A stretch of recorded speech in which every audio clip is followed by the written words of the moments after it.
If you think leadership is just about performance, this conversation will challenge you. Today, Tim Hawkins and I unpack how your ability can outpace your character and how that gap can cost you everything. If you want to lead with depth, integrity, and real transformation, this one's for you. Welcome to the No Limits Leadership Podcast. We discuss ancient wisdom, real-world experiences, and the latest concepts on mastering leadership of self and others. If you're committed to maximizing your life and your impact on the world, you're home. Welcome to the No Limit Leadership Podcast. I am your host, Sean Patton, and I'm very excited to have Tim Hawkins on today. He's an executive leadership coach with Novus Global, partnering with leaders who are ready to move beyond high performance into meaningful, lasting transformation. He's deeply passionate about helping leaders create meaningful impact in the world, and his coaching centers on vision, identity, and courageous action. He also serves as the pastor of Story Church and is a director of Leadership Coaching Fellowship, a nonprofit initiative directed to developing under-resourced and underprivileged leaders. Tim, thanks for being on today, man. Yeah, man. Sean, I'm so glad to be here. Thank you. Yeah, it's been great. We chatted a couple times and really hit it off, and I loved your story. So I'm excited to have you on today and to share the wisdom you have. Where in your life did leadership first show up in a meaningful way? Yeah. Sometimes you get to experience the meaning of leadership when it doesn't show up in meaningful ways. Okay. And I don't want to go toward the negative, but one of the areas that I would say I can go back on and look at was leadership within my family. I come from a broken home, one of 8 boys, and I saw a lack of leadership early on with my family that ultimately led to my parents getting divorced. And I remember thinking that this was a normal thing. I kind of grew up around a couple people who experienced the normalcy of broken families, broken homes. And as I got older and I look back on those times, I realized I'm like, wow, when there is a lack of leadership and some of the parts that are a part of leadership, the courageousness, the willingness to do things that or become somebody that is sacrificial, like you're willing to do simple things like say, I'm sorry, to actually pursue restoration and reconciliation. Like when you don't experience those things, there's some ramifications to it. And so I remember early on that was one thing for the first 15 years of my life. I was like, there's something weird about our family. And not to throw my parents or anybody under the bus. It was just, I just noticed it. Where I began to experience leadership early on was actually in sports. So I grew up in a sports-oriented family. Basketball was my thing. And I remember thinking leadership was being the point guard in basketball. Like that was my spot. The floor general took the ball up the court, and if you had to, you scored. For me, it was, Coach, I think I have to all the time, so I'm going to score all the time, okay? So I remember thinking like it was the person who garnered the attention. It was the person who all the eyes looked to. It was the person who, when the decision needed to be made, that was leadership for me in a sports-oriented way. My older brothers would joke, if they were here with us, they'd be like, yeah, Tim's definition of leadership was black hole. Just sucking everything. Yeah. He's got a very unhealthy gravitas of that basketball or of that attention. And so that was kind of the early thing. And I actually really appreciated that too, because now that when I got older and I started thinking about leadership, I was like, no, there are going to be times where like you have to take command of a situation, not because you're the only person who can do it, but because it's just necessary in the moment. And leadership requires the courageousness, even in the midst of scary situations to do it. So, yeah, I got some unique little like leadership, what it felt like and what I experienced in some not so good ways early on. Yeah. Was there a moment, like a coach or an experience as you were playing basketball that helped maybe shift that? Or was that your experience throughout the whole time athletics? I think I would say I was a pretty self-centered kid growing up. And so again, thinking through like, how do I get eyes on me? And my earliest days of playing sports was having a dream of playing college sports and then professionally. And just so we're all clear, audience, I did not accomplish that dream of professional sports, but nonetheless, I had that. And so I thought in order to accomplish that thing, I had to make sure that eyes are on me. And so as I grew up, I would read my statistics and I would read my storylines in the paper. I would make stories as much about me as possible. And, I go back and I think about all of my upbringing. Then I've got 3 boys now. I've got a a 10-year-old who's very gifted in basketball. And I want him to be able to recognize early on that for you to win a game and for your team to lose, if that's your mindset, that might not be the healthiest or most resourceful leadership philosophy. And so trying to instill in him now, what's it look like to be able to actually activate everybody on your team and to help elevate them and sometimes do the things that nobody else is willing to do. I think that's been a fun part of being a dad, looking back on all those years and recognizing, ooh, I didn't have it. And it didn't, truth be told, I didn't get that from my dad. Like I didn't have a correction of that. It wasn't until I got into college where I finally started having like teammates help inform a healthier view of how to lead, how to serve. Like you can actually be a leader by serving others on the team. Yeah, it took a while and I'm grateful. Like, it's not like those years were just totally terrible. However, it was a moment where I was like, yeah, I didn't have the best example or the correction early on. I love the example of it wasn't until you got in that community, right? You got you got different teammates, a different level of teammates that then using that team to help inform you of strengths, weaknesses, where you're at and how to perform better. What was that transformation and realization in terms of leadership? Having been an athlete in one way, had been a port guard one way for so long, and then getting this new data and information that maybe there was another way of being that you had to sort of shift into. Well, it wasn't entirely exciting. I'll tell you that. Well, because one of the things is, and I think this can be true. And I've been a coach, and I've also been around a lot of athletes. Like when you're a high achieving or high performing athlete, I mean, you are just like the best. You don't often want feedback. Like that's not the thing you're going after. You don't like readily pursue it. Now, I do think that actually like high performing athletes will sit and go, "Hey, I want feedback because I recognize I don't see things." But in a team setting, when I started getting feedback from my teammates about just my play, my leadership, if you will. It kind of hurt at first because I didn't know how to take feedback. I hadn't grown up in a feedback culture. I hadn't grown up um, like receiving moments where like, if any of our audience is familiar with the Johari window, it's like the blind spot that you don't even know you have. Like I never had anybody sit and say, "Hey, have you ever noticed or are you aware of this?" No, I never had that. So when people started saying those things, my defensive nature obviously was the first response. And then I think part of being a great leader is developing the acumen to entrust yourself to others appropriately who you believe are going to help you develop and help you grow. And when you realize like your teammate is actually for you and for the team, that was one of the big shifts and changes for me. It's like, "Hey, Tim, I'm not telling you this so that I elevate myself over you. I want you to know this because you may not be aware and it could amplify the way you play. It could amplify the way that we are a cohesive group on the court." I think that was one of the biggest differences of the we mentality with leading was I finally was getting people. I had a receptiveness to some evaluation of my leadership and of my play that I'd never gotten before. And I was like, wow, this is helpful. It wasn't always perfect, obviously, but it was at least a moment to recognize like I have people who actually can help me develop way faster with them than on my own. And that was way more fun too, playing basketball in college when that became the realization.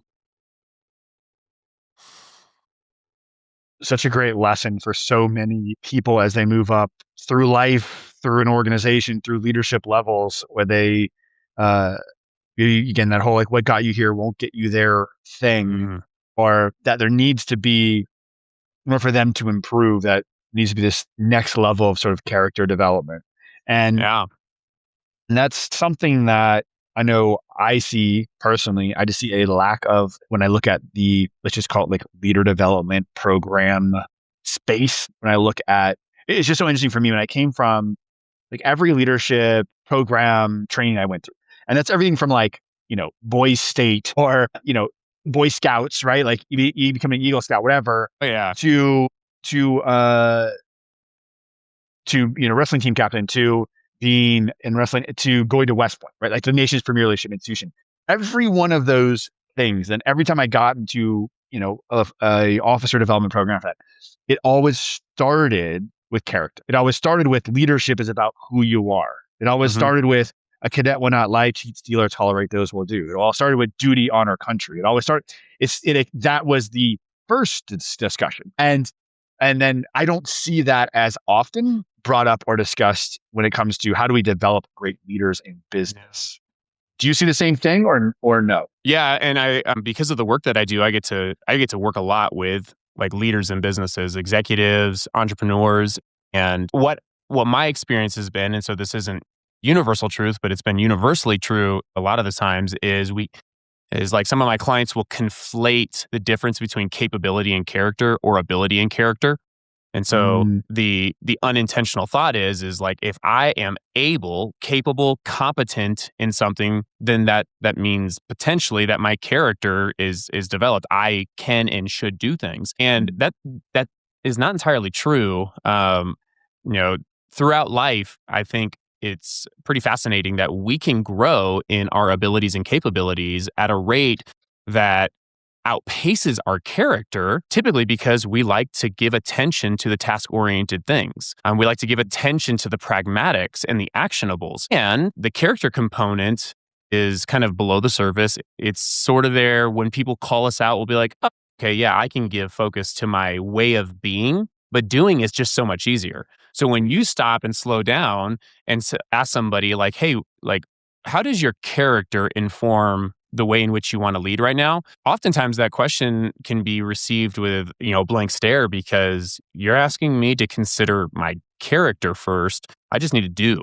I just need to speak louder or be more, wax eloquent or look a certain way. And it's like, well, yeah, but your character is still informing all of those things, whether they go well or not. So yes, I do experience it a lot, which is why the work that I do, and I love working with Novus Global in this, is like we're going to focus on identity. We're going to focus on your character, on your transformation first, so that is being grown and developed. Because when your ability outpaces your character, you can get into some pretty serious trouble. I mean, good grief. I know right now, like looking at the Jeffrey Epstein situation, ability, outpaced character. I have the ability to buy an island. I have the ability to do a lot of nefarious things because I have money and power and authority. But when you lack character, look at the nefarious nature and the implication of all of that. And notice how the trail of all that is playing out into the lives of other people in our world right now. When your character cannot support what you are able and capable to do, it can go very poorly for you and for others. Yeah, and I make up that ability part, right? The doing part it's that immediate reward for getting something done. That's like that hit of like, oh, I got that done. I did this, and the quick accolades and that sort of thing versus, as you mentioned, sort of this quiet underlying character. And that also, I feel like my own life, that when someone comments or mentions or speaks about, let's say, me or someone else, and they talk about like who they are as a person or their character, it means so much more, but I don't feel like it's often discussed. It's always right. Like you introduce someone on a podcast, it's like graduated from here, did this, did that. Like it's a position, title, accomplishment, and there's less of like, and Tim is an awesome dad. Tim is a great husband. Like it's like that gets very like glossed over, and we don't get that same sort of societal reward. That does not provide a dopamine hit, Sean. Yeah. It's like, exactly. It's like you want to talk about character. It's like, oh, put me to sleep. And the reality is it's actually, it's like tantamount to the most meaningful and significant things in life. Even on the inverse too. I'm a big World War II guy. Love all things World War II, from like a research and like just analyzing all the details of it. And look at what happens when you have a leader with unbelievable ability, and Adolf Hitler, unbelievable abilities. The man was highly gifted and extraordinarily manipulative. Notice like his character, because it could not properly, appropriately, we would even say like from a human flourishing standpoint, his character was not developed holistically. Now, he had a worldview that informed all of that, but just so we're clear, his character was aligned with his capabilities in a very terrible way, but look how it played out. It's like, imagine if you had a character that was noble and desired to cause human flourishing, and then match those with those same capabilities, I mean, you get something extraordinarily beautiful. And we have a whole, we have a whole 2.5 decades of information about what it looks like on the inverse when your character matches your abilities in kind of a sadistic and just terrible way. If we change that though, man, it's an amazing thought to think like, what could we be capable of? I love that question. And for me, that's why, my mission is around having people, whether it's listeners of this podcast or people I just interact with, is convincing, persuading, encouraging people to commit to becoming the leader that they're capable of. Because I'm a firm believer that the journey to becoming the leader that you're truly capable of is the path to becoming the greatest version of yourself. Right? Like you mentioned, like you step up, like I know you step up, like tell me your father. I'm new to this dad game. My son just turned 1, so I'm in the switching from just keep him alive to actually having to parent a little bit. Actually, I had to like say no and remove him from something the other day for the first time. And so I'm just dipping my toes into it. But just like, when you say I'm going to lead, to your point, like you said, you was an absence of leadership in your family. Like I'm going to lead my family. Like I'm putting on them this mantle, this identity of leader in my family. I'm going to put on this identity of leader in my community. I'm going to put this identity of leader of my organization or inside my organization. Like when you do that, you start sort of naturally setting a new standard for how you conduct yourself, for what's acceptable and what's unacceptable. And so when you hear that, what is maybe the discussion or the take that you get when you start having discussions like that around character, around leaders inside of organizations? Like, do you feel people resistant to that? Do you feel too much? Is it a responsibility, or is it just they haven't thought of it that way? Yeah, I think I've had a couple instances where it's like both sides of the coin, where for some people, and this is interesting in the coaching world, like coaching is not consulting. Just so we're clear, like you're not hiring me as the expert in your field. I come in and I want to help. I'm a means by which you get from point A to point B, hopefully more efficiently and more transformationally.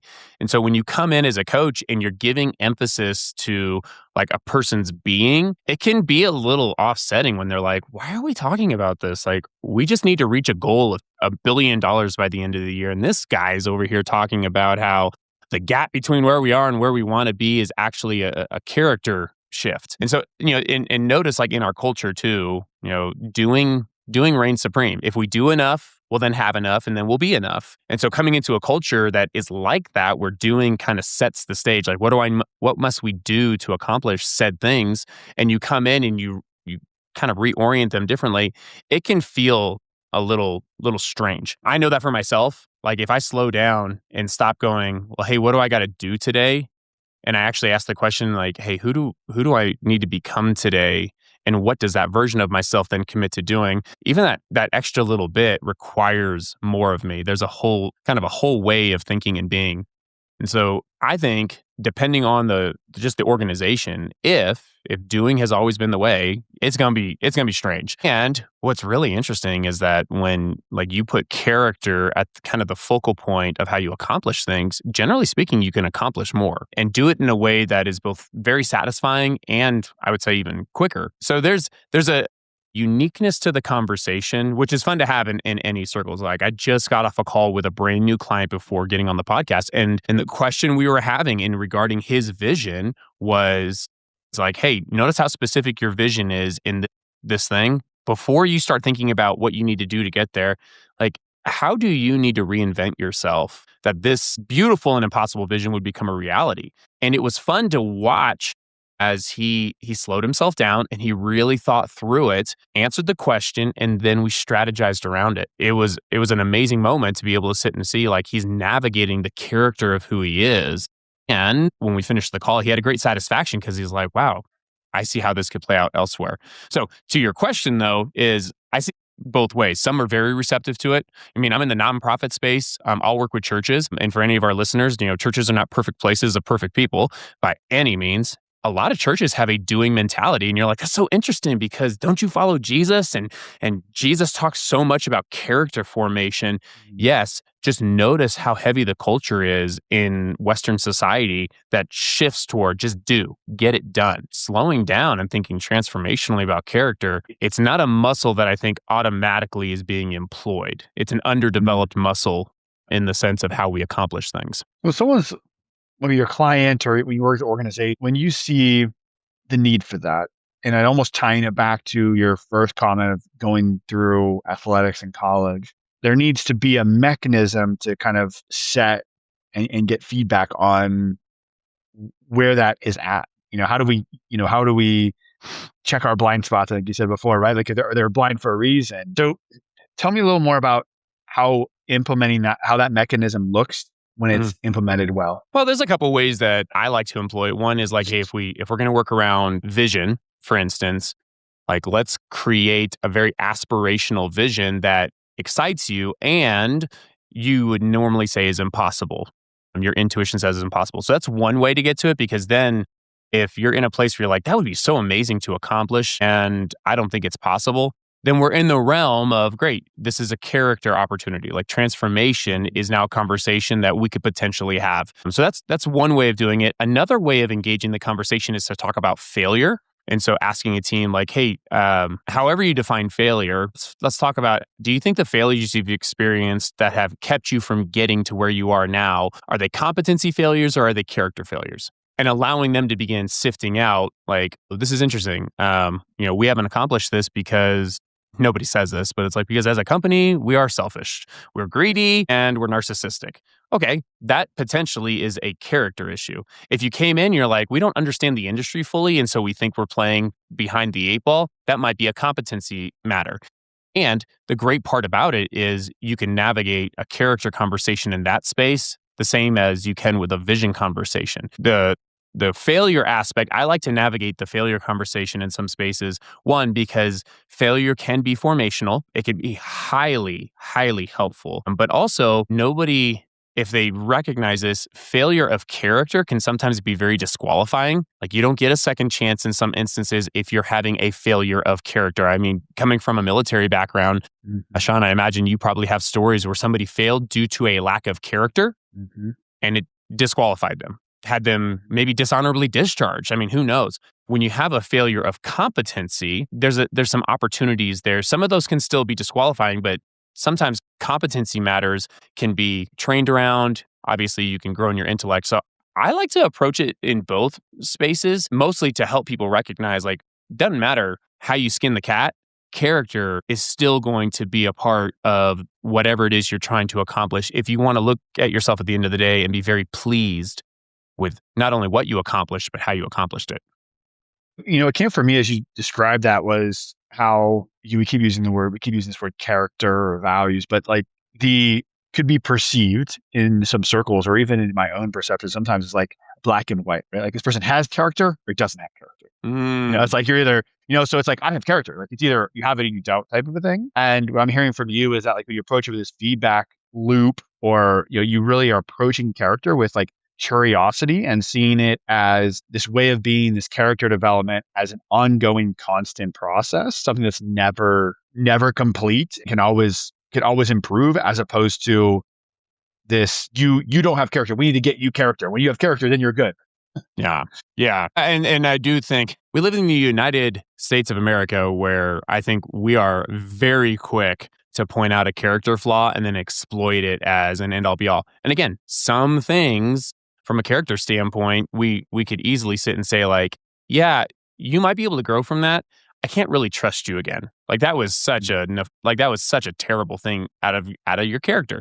And notice too, like character is an interesting conversation because the black and white, I think sometimes happens when we forget that character is consistently being developed. And so when somebody makes a really heinous, evil, destructive choice, oftentimes we can point to a lack of character because in the moment, what we see is implication of things that have already been at play.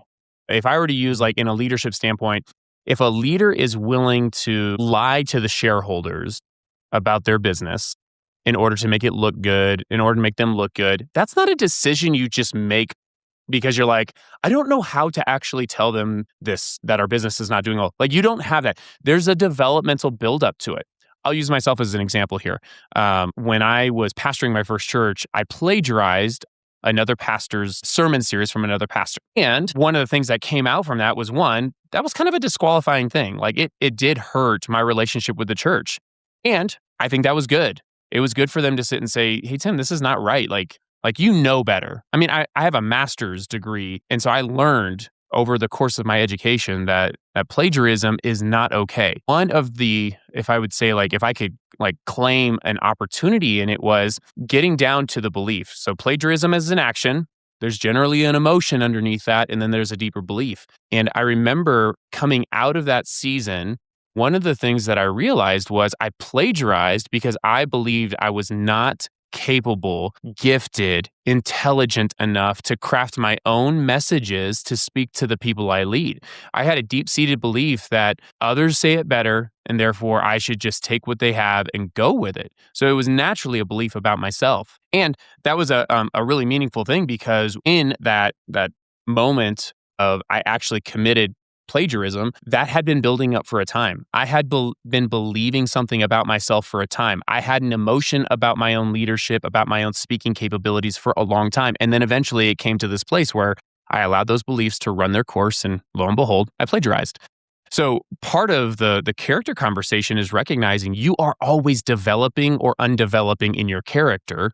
And eventually it will run its course in a way that it's not like, oh, that was just random. Like, that guy just woke up today and decided he was going to be unfaithful to his spouse. No, this has been developing over time. So when you recognize that character is always being developed, you can then begin to kind of have harder conversations where it's like, hey, as a leader, this decision you made started years ago, which is why we're not going to have you lead anymore, because you need time to now undevelop this and regrow in a character that is truly noble and good. And so that black and white component, I think, can sometimes be there when we just forget. It's like nobody one-offs a decision that's good or bad. It's a development of their character. Every once in a while, you will see, I think this isn't a carte blanche statement, the willingness, I think about, like, I've got a wife and 3 kids, and if I needed to jump in front of a train, push them out of the way, sacrifice my life, or throw myself at the hands of a shooter, like just go after him to protect them, that is potentially a quick reaction. Like in that moment, I would actually say, if I'm willing to do something like that, it's because I've developed that courageousness, that sacrificial nature over time. This just makes sense. So that's why that conversation of character is so important. You are always, you're never stagnant. You're either developing in one way or you're developing in another way. And having those conversations are really meaningful, because unless something is just truly terrible and evil, we can normally have conversations with people around their character to help them see how you get to this moment. No, 100%. And we have these like buildups. You mentioned these like obvious giant character flaws, but I make up that, like, as leaders of ourselves and our families and our organizations, that we will see that in the reluctance to have a difficult conversation with an employee. Like, we see something that maybe isn't quite right, but we're like, I don't want to. That seems, like it's discomfortable, and we like make excuses around it, and then it's like, oh, you can get by with these little things, right? And maybe that starts with you're not putting original thought into how you're presenting. So you're just like almost going to copy and paste these other things, and it like escalates to maybe plagiarism, right? But it's like these little moments of character that, if left unchecked, or if we gloss over, or we're not looking for, right? Like, not looking at like, oh, maybe making this small wrong. We're all human. Like, we're going to do bad things and, be selfish and that sort of thing. But like noticing like, oh, that was me not living up to who I'm trying to become, who I'm trying to be character. In those small moments and inside an organization is like where that gold is, to help continue to prune identity and character and values inside an organization, I think. Yeah, so I'm impacted by the words of the Apostle Paul. He makes this comment. He's like, hey, when I was a child, I acted like a child. But as I grew up, I put away childish ways of being, of thinking, of doing, and I began to, in essence, live as an adult would.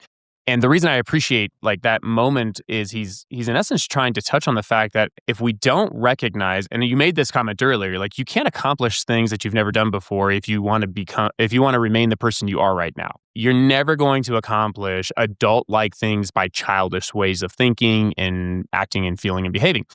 And so I think there's a beauty to that, is recognizing like, and this is why I really appreciate the leadership conversation, is you can, if you want to lead in a manner that's really impactful, just automatically assume this is going to be a transformational opportunity for you. And if it's not transformational, then you're either casting too small a vision or you're living a comfortable life. And eventually a comfortable way of leading will lead to uncomfort. I think of your comment about having a hard conversation, or having that like tense-filled conversation, where the kind thing to do would be to press into the conversation with your employee or your direct report, and to be able to say the things that are beautiful, true, and good, even though they might cause some like liver quiver in you, versus, because that serves them, versus I just want to be nice, so I'm going to be passive, I'm going to kind of beat around the bush, I'm not going to be direct.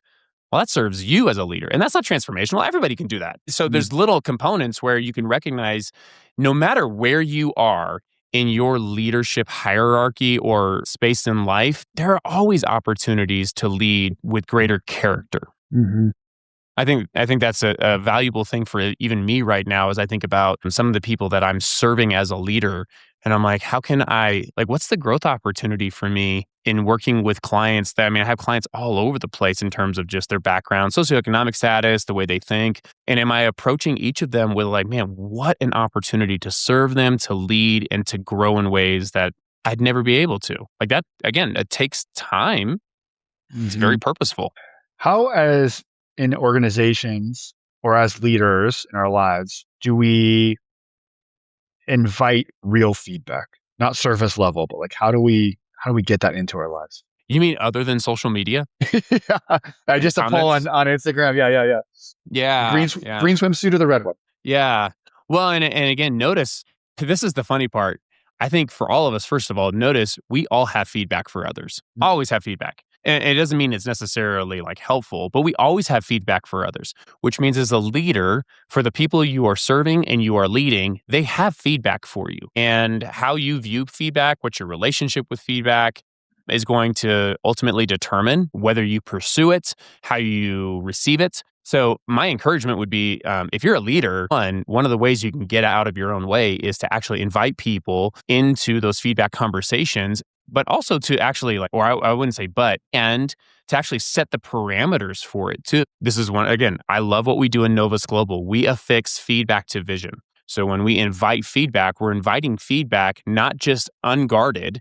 It's like, Tim, I want to give you feedback on your hairstyle. You have a bald spot growing next to your part line. And it's like, what does that have to do with anything? Like, that doesn't help me toward the vision of who I want to become. So we set the standard for, hey, my vision for my leadership is that you would experience me as advocating for you, as kind. I'll say the things out of like a care and concern for you. And how do you think I'm doing as that kind of leader? Like, I want you to give me the feedback because I think it's going to be valuable. It's data. I can remain neutral in it. You're not trying to cut me down. When you begin to alter the way you relate to feedback, you can begin to invite people to very specific feedback, not echo chamber feedback, but you can actually cast a vision for the kind of leader you want to be. And people can help you to understand whether or not you're actually accomplishing that, rather than making it up in your mind that you are. So I think a part of that is a little bit of like, do you view feedback as this is detrimental to my growth? Or do you view feedback as just evidence that you can then go and it's like fertile soil for greater growth? I think that's a conscientious decision. And I feared feedback for years as a leader because I viewed negative feedback, as an attack and I'm less than. And it took many years of finally getting to a place, even with my wife, where like my wife would be like, hey, can I give you feedback on your clothing? And I was like, no, because you are making a character statement about me if my clothing is wrong or off. And it's like, no, my wife cares for me. She loves me. She truly desires like good for me. So why would I view her feedback as something that is going to be mean or detrimental. So I think there's a component there with leaders. Like if you are not receiving feedback in your life, don't blame anybody else but yourself. It's your relationship with feedback that's ultimately getting in the way of you potentially becoming a leader that is highly transformative across the broad spectrum of everybody you impact. Yeah, there's so much there to unpack. I heard so many things there, including this concept around feedback of determining who the leader you want to become. And I just make up that if you just think of like the leader who is moving forward and is not getting regular feedback and not adjusting off it, or not choosing what to adjust off of, and is going off just their own perception and experience, and then someone who welcomes feedback and takes it when appropriate and they're both headed the same path. I think we would all make an assumption here, all agree that generally that person who's taking feedback and making adjustments along the way and not just seeing things one way is going to go further, faster, accomplish more. And so if we can use that as like the baseline that is true, and then we can shift over to seeing feedback as, this necessary part of becoming who we're capable of. And so I just picture like, I'm picturing as you talk, like as sort of a race in my head as like, well, that's a very obvious, like, theoretical example that we can all be like, oh yeah, to make it sort of clear and obvious which path gets you the furthest, the fastest. Yeah, I was thinking the image that came to mind was like marathon runners. When you're running a marathon, you typically want to keep a pace, the whole time. Don't ask me. I don't run marathons. I played basketball. We're talking sprinting back and forth here. And I was like, this is great. But like the image that comes to mind is when you're coming to a water station. I view leaders who really want to value feedback to actually propel them forward as like coming to a water station. You're trucking along. You do not keep a sprint coming to the water station, because when you go to grab the water, man, all the good stuff in the cup is going to naturally splash because of how fast you've come to get it. So there are instances where I think like leaders will pretend like they're going to go for feedback, but they're not slowing down to consider it. And they get a little bit of rehydration, maybe just a little bit. Compare that to the leader who's sitting here going, I'm trucking and water station. I actually want and need this replenishment. Feedback can be great insight that then further propels you faster toward the end goal. And so thinking about it from the standpoint of like, if you're willing to slow down to receive feedback, it's like a healthy dose of rehydration for the long haul marathon of your leadership. When you are not wanting that can be really dangerous. Maybe I'll share a quick story. Sean, 2.5 years ago, I had 6 months of suicidal ideation. And I kept it to myself. I did not share it with anybody. What I thought started off as just like, that's a weird thought to have, continued to spiral into darker thoughts. One of the things is I didn't want to share with anybody what was going on because I was afraid the feedback was going to communicate to me that I'm a less than individual, that I need help, that I'm not a leader, that, all this negative thoughts about myself. When I finally shared it, and then I decided I was going to go see a counselor. When I shared everything with the counselor's like, hey, Tim, I appreciate everything you shared with me. Can I give you some feedback on what I heard? And I was like, God, I'm paying this man for him too. He's like, you've had so much going on in your life. There's a part of me that wonders if you have not taken the time to adapt to all the changes that have occurred over the past couple of years. And because you haven't anchored into who you need to become in each of these new seasons of life, you have been just trying to do. And you've gotten to this place where you're recognizing like you might feel very incapable and hopeless. But what if it's just you got a new kid, new house, new job, new ministry. There was other things happening, like new financial situation. He's like, it sounds like you just haven't taken the time to develop and adapt to everything, and it's overwhelming you.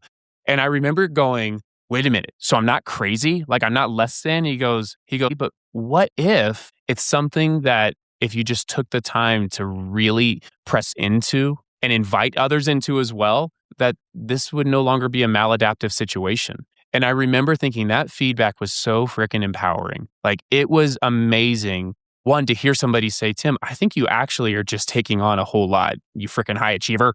Like, hello. And notice that you are having character conversations in the midst of all of this. And that feedback was beautiful. To slow down and to hear that, to invite others into it. Since that time, like I know transformationally, I've experienced a huge J curve. The work and my leadership has absolutely amplified because I have taken the time to receive that feedback and to really like metabolize it into my being. So that's one of those moments too where you might think feedback is going to slow you down. What if it actually is a nitrous oxide boost in the most beautiful of ways? I appreciate you sharing that. That is a powerful story that a lot of people, myself, can relate to and be a great reminder of. And I also love how you framed just sort of like tactically around feedback, how giving the parameters, like here's what I'm experiencing, or you mentioned before, like I'm trying to become this leader. Like, am I doing that? Like giving people direction around what is going to be most useful to you. I think that if leaders can take that tactic moving forward and make up, that could pay off in multitudes and the effectiveness and change the relationship with the people in your life when they see that you're approaching them with that way. They're like, oh, interesting. You get to the position like with your wife and someone else where they're like, can I give you feedback on that? Like to ask you for permission to give feedback. Like those mechanisms that you talked about there, I think can be so powerful when put into place correctly. Yeah. Yeah. And this is just a thought that came to me too. And I think this is true of me. So I make up that it's probably true of other people as well. That if you don't want feedback, you might have a character issue. Like if you truly are not willing to go and seek it out, like my character in that season of life was one that I would say I was not entirely proud of. Not that I did anything terrible, but I just look back on it and I think like I tried to accomplish so much by being the same person I've always been. That was a transformational error on my part, and it was formational.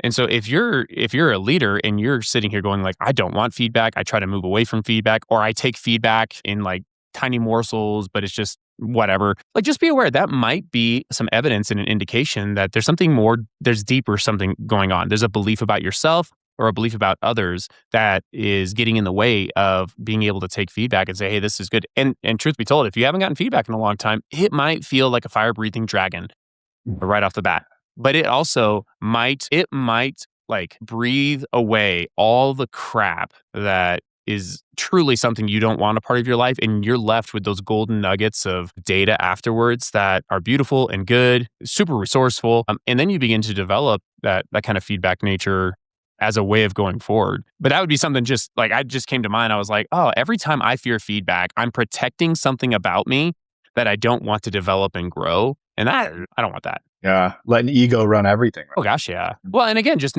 notice like we all have survival patterns. I want to look good. I want to feel good, be in control, be right. I mean, those break down into more specifics, and just recognize like what about your character is being protected when you're saying I don't want the feedback. What about your character is being protected when you're like, hey, like I would rather just continue doing everything I'm doing regardless of what I'm hearing because I like to be in control. Like all those things are just great data points. And other people, believe me, I coined a phrase a long time ago to help me remember this. Like if you have a thought about yourself and it stays with yourself and it ends with yourself, it's likely a deceived thought. Like if it never receives any outside poking, prodding feedback, likely it's a very deceived thought. And who wants to live a deceived life? I mean, I don't know anybody who actually says they want to. Invite the feedback in so that you're not operating out of self-deception, cultural deception. You're actually operating in a place that has a lot of like beautiful truth to it that allows you to enjoy life without constantly questioning yourself or questioning others. Yeah. So good, man. Tim, this has been great. Obviously, we'll put, your links and all that stuff that people can get a hold of you. But like, if someone wants to find out more about like what you're putting out and where you're at, like, is there an email, LinkedIn? Like, what's the best way for them to find out about you? Yeah, LinkedIn's a great way to do it. You can find me on Instagram. I don't do TikTok. I'm just not there yet. It's not formational enough for me. And so Tim Hawkins Coaching on Instagram, or you can email me at timhawkins@novusglobal.com. One of the things I really feel I feel passionate about helping people in this regard, that it's like, hey, if you're curious what it would look like for like transformation and character to actually be the mechanism by how you accomplish more, I love gifting people 60 minutes to sit in their vision and allow me to help them expand it to such a place where they suddenly realize like, oh, here's everything I'm capable of doing. Here's everything I'm not capable of doing. And this is what requires that growth and transformation. And just imagine if it happened. And so I like to help people get there. Because I think as adults, it can be hard sometimes to dream big dreams, especially character transformational dreams. But that's the joy of the work. So those are a couple ways that people can get hold of me. Thanks so much for being on today, man. It's been great. Dude, likewise, Sean. Thank you. Thanks for being a part of the No Limit Leadership family. This isn't just a podcast. We're building a movement of no limit leaders driven to unlock our greatness and lead the world forward. If this made you think or gave you something useful, please, please, please, right now, go hit follow and then share it with one leader you believe in. Challenge limits, develop leaders, fuel greatness.